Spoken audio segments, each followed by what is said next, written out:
Welcome to the Behind the Hoa Stories. Have you ever witnessed a moment so tense, so shocking that you couldn't look away? Well, today you're about to hear the unbelievable story of the day Hoa Karen tried the wrong person. It started like any ordinary afternoon in a crowded store until one woman's entitled rage collided with someone she should have never messed with.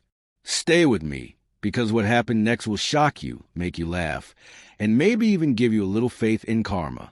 The fluorescent lights buzzed above as shoppers drifted through the aisles. Most people were in their own world, grabbing cereal, comparing prices, waiting for weekend. But then she walked in.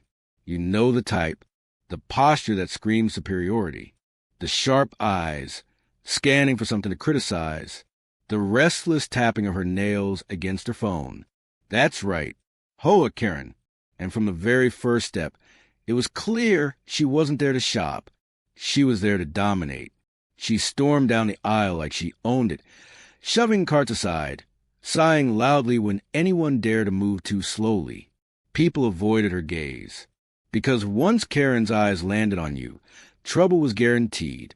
But today, something was different, because down the next aisle stood a woman Karen thought would be an easy target. Quiet, calm, minding her own business. But appearances deceive. Karen didn't know it yet, but this was the wrong person. She cleared her throat dramatically, demanding space. "Excuse me, you're in MY way."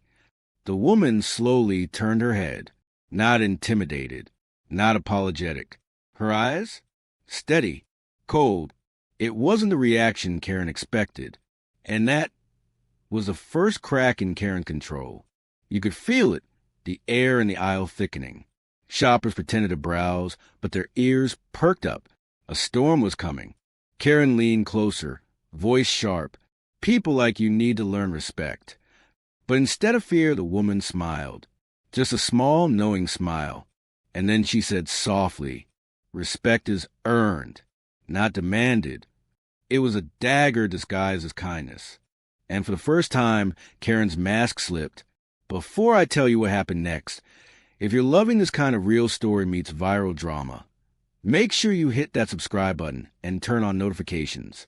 Because the story doesn't just stop here. What Karen did next escalated everything into a full-on showdown. And trust me, you don't want to miss what happens after.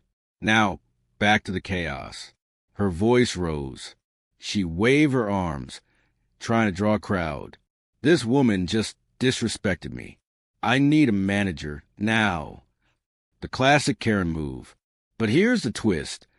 The wrong person wasn't just some random shopper. She was a former lawyer, someone who had spent years dismantling bullies with nothing more than logic and a steady voice. Instead of shouting back, she calmly asked, "What law have I broken by standing in an aisle?" Karen blinked, confused. This wasn't how the script was supposed to go. Usually people caved, apologized, or slinked away. But not today. The crowd began to shift. People stopped pretending to shop. Phones slid out of pockets. The energy turned. Karen could feel it. Control slipping away like sand through her fingers. Her shouting grew shriller. She demanded authority, attention, validation. But the more she screamed, the more isolated she looked. And the woman, calm, composed, stood like an anchor in the storm. She didn't need volume. She had presence. And when she finally spoke again, it was like striking a match in gasoline. "Karen," she said, her voice measured. "Do you realize everyone here is watching you, recording you? Do you want the whole world to see who you really are?" Karen froze.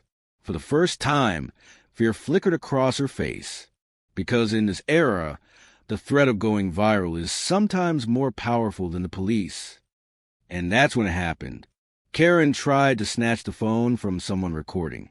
Gasps filled the aisle. The crowd recoiled. And the calm woman stepped forward, not aggressively, but firmly. "Touch that phone again," she said, "and you'll find out exactly how wrong you are about who you picked today." It was electricity. Karen's bravado shattered. Her lips trembled as she searched for words. Security arrived. Shoppers pointed. Videos played back. And in that moment, Karen's empire of entitlement collapsed. She wasn't the queen of the store anymore. She was just another person, cornered by her own behavior. The calm woman? She simply stepped aside, smiled, and whispered one last line. Next time, choose wisely. It was surgical, clean, devastating. Karen had tried the wrong person and paid the price. And as she stormed out, red-faced and defeated, the crowd erupted, not in chaos, but in laughter, because justice, when it arrives so perfectly, feels almost scripted. But here's the thing, this wasn't the last time Hoa Karen tried her luck. And what happened next time? Well, let's just say it didn't end in laughter. It ended in something far, far darker. So if you want to hear the continuation, the next unbelievable chapter in the saga of Hoa Karen, make sure you're subscribed, because the next story might just change the way you look at confrontations forever.